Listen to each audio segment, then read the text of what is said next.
Gregorio Ibanez had plans to retire this year. He was a journalist for more than 30 years in Tagum City in the southern Philippines. He didn't make retirement. He was shot dead as he was leaving his house by a group of armed men. His colleagues say he was a hard-hitting journalist, unafraid to investigate powerful local politicians here. However, they also suspect his murder could be linked to his other job in an electricity cooperative, which protects consumers' rights. Gregorio's children are afraid. They say it is too dangerous for them to even say who they think the killers are.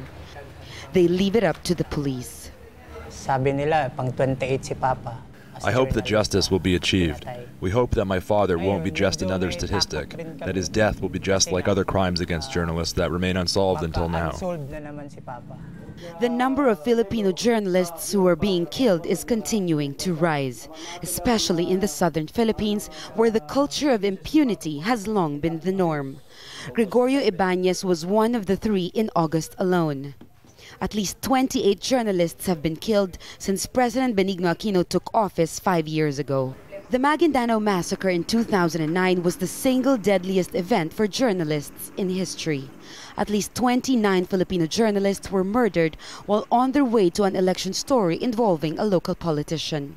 President Aquino vowed to bring the perpetrators to justice, but witnesses continue to be killed and the case remains tied up in the courts.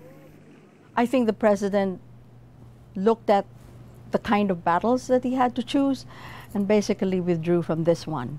It is that culture of violence, coupled and joined with the systematic impunity and the failure of the state to punish crime, especially for those who can hire lawyers, especially those who have money to keep a case going indefinitely.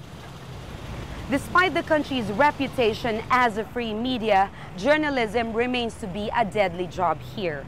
The murder of journalists has now become so routine that many of them are now taking extraordinary steps to protect themselves. Many journalists carry a gun for self-defense. Journalists here say carrying a weapon may seem to violate the notion that they remain neutral. But nobody knows how it's like to live under a threat of violence. Here in Mindanao, they say it's simply a matter of survival. Jamila Alindogan, Al Jazeera, Tagum City, Southern Philippines.